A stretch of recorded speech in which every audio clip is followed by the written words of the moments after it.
Hi viewers, this is Dr. Gunamani Jana and you are watching video with me on nature inspired computing techniques.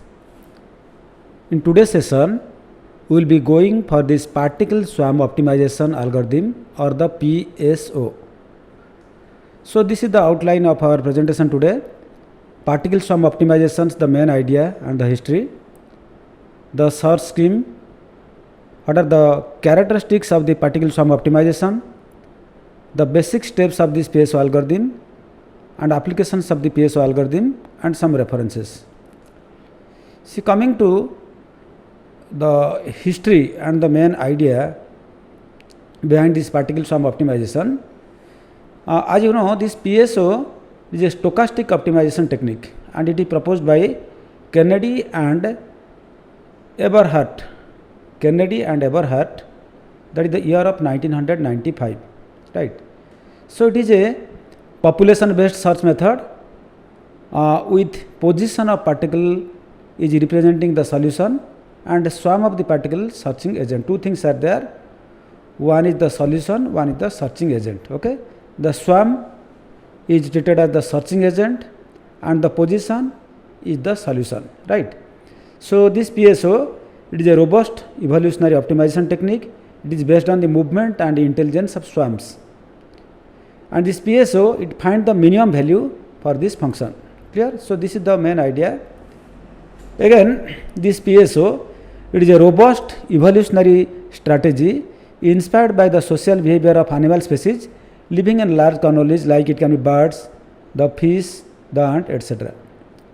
And this PSO, it has a main advantages of having few parameters to tune and it obtains the best solution from the particles interaction, but through high dimensional search space it converges at a very slow speed towards the global optimum.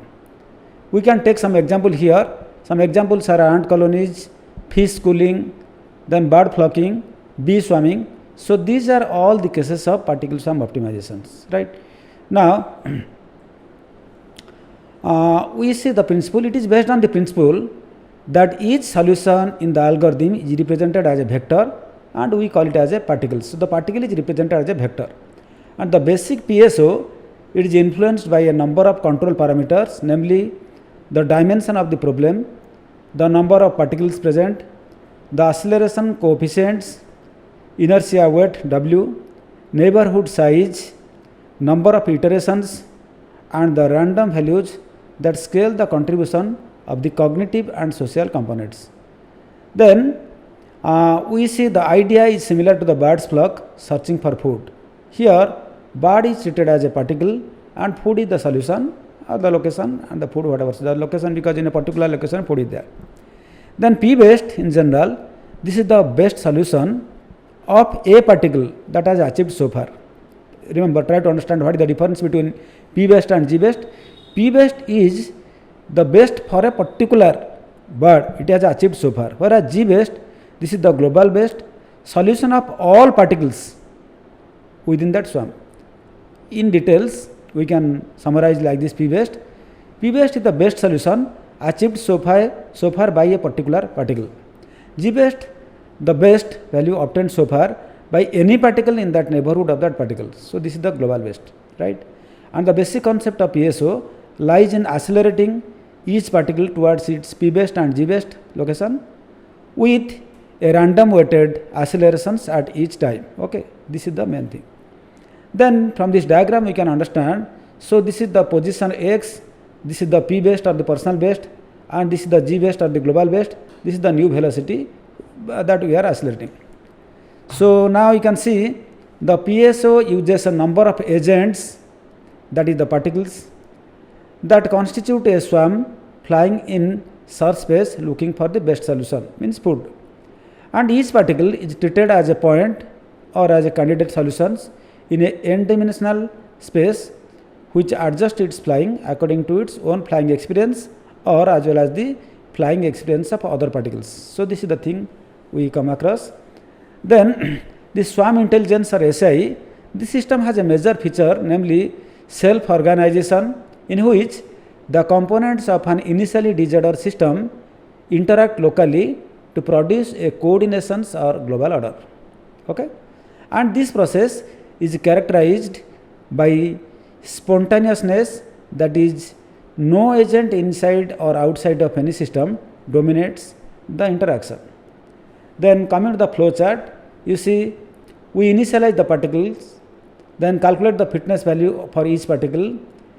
If the current fitness value is better than the P best, personal best, if it is yes, then assign the current fitness as a new P best. If no, then keep previous P best, swap. That means you go back, then assign best particles P best values to G best, then calculate the velocity for each particle, because velocity will be adjusting also, and use each particle's velocity value to update its data values. Then here, if the fitness value for each particle is achieved, if it is no, then target or maximum epoch reached. If it is yes, then you go for this one. Okay. If it is no, then you go back here. If it is yes, then it ends here. So this is the flow chart. You can clearly understand. Then we go for the basic steps of our PSO algorithm. In any algorithm, first I told you that we have to go for the initialization of the things. Here we initialize the position and velocity of particles. xi, that is the position, and vi, that is the velocity. So xi of 0 and vi of 0. The position of the approximate global minimum, that is x star, while terminating the conditions is not reached so far, then for I is equal to 1, the number of particles do, calculate the fitness function f, update the personal best P best, update the velocity of the particle using equation number 2, update the position of the particle, that is xi, using the equation number 1, and like this, right. Now you see here I have to update this x, okay, the position x. So xi t plus 1, which is equal to xi of t plus v of t plus 1. What is v of t plus 1? V of t plus 1 is equal to w into vt plus c1 random value into x of p best minus x of t plus c2 into random value function into in braces x of g best minus x of t. This is the equation number 1, this is the equation number 2. What are these? Vt, as you know, the velocity of the particle at time t, and xt the position at time t, that particular particle. W the inertia weight, what we are using it, we are multiplying with this one. Then c1 and c2, these are the learning factors or the accelerating factor. Then rand is the uniformly distributed random numbers between 0 and 1. It can be 0.1, 0.2, 0.3 up to 0.9 or 1. Then x best is the particle's best position, and xp best, then xg best, that is the global best positions. So this is the things we know. Then if you go for the detailed explanation, the step 1, the algorithm starts by setting the initial value on position and velocity, that is explained in line number 1 and 2 of this algorithm in the previous page. Then step number 2, position the approximate global minimum, that is x star. Then calculate the fitness function f, that is in step number 3. Step number 4, update personal the p best and the g best for each particle. Then update the velocity of the particle using the equation number 2. Then step number 6, update the position of the particle. So this is then step number 7. Each particle tries to modify its position x using this following formula: xi of t plus 1, which is equal to x of t plus vt plus 1. So vt plus 1 in step number 8 we calculate vt plus 1 is equal to w into vt plus 1. This equation already I have shown you. So using this you can calculate vt plus 1 and xt plus vt plus 1, which is equal to x of t plus 1. This is the idea about all things.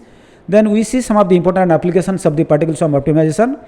So as you know, this PSO or the swarm intelligence, it is a population based search algorithm or techniques.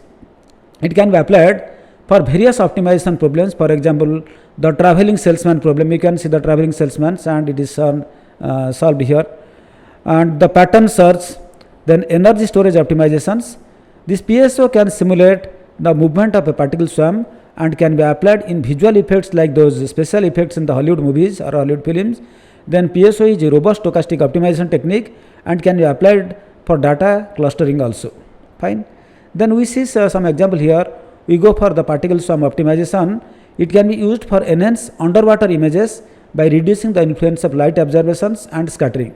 So when it moves from medium to medium, you know what is the scattering of light and how the the light can be absorbed in the water also. Okay, so this is the PSO. It is used to enhance the underwater images by reducing the influence of light absorption and scattering, and in addition the Retinex theory is often applied to the underwater image enhancement process. It is also used for the traveling salesman problem and also pattern selection. You can see, we see a particular pattern here. This can be used for selecting the similar type of pattern available in this thing. And the disadvantages of PSO are that it is easy to fall into the local optimum in high dimensional space and has low convergence rate in the iterative process. So that is the only drawback. In details you can see the applications, PSO applications in the healthcare. You can go for the intelligent diagnosis, you can go for the disease detections and classifications, the medical image segmentations. This is the medical or healthcare. In the environmental, the agricultural monitoring, the wild vegetation monitoring, the flood control and routing, water quality monitoring, then pollutant concentration monitoring. Then industrial, you can go for the economic dispatch problem, then the phasor measurement, unit replacement, then scheduling electrical loads, then smart grids and microgrids. All the things it can be under this industrial applications you can do. Then coming to the commercial, predicting cost and price, risk assessment, profit calculations, it can be done under this commercial. Then coming to the smart city, you go for the smart home, the smart building, appliances scheduling, then the traffic monitoring and scheduling system. So here also you can use the PSO or particle sum optimizations, and also some general aspect also you can apply. So these are some of the applications, but there are a lot of applications. You can see a few references are here and you can go through that one. I hope you got enough stuff for understanding these particle sum optimizations. If any queries and doubt, please be free to send a SMS or message to me. And if you like this video, please share with your friends, and also don't forget to subscribe. So thank you for watching this video. Have a good day. Take care of health. Thank you.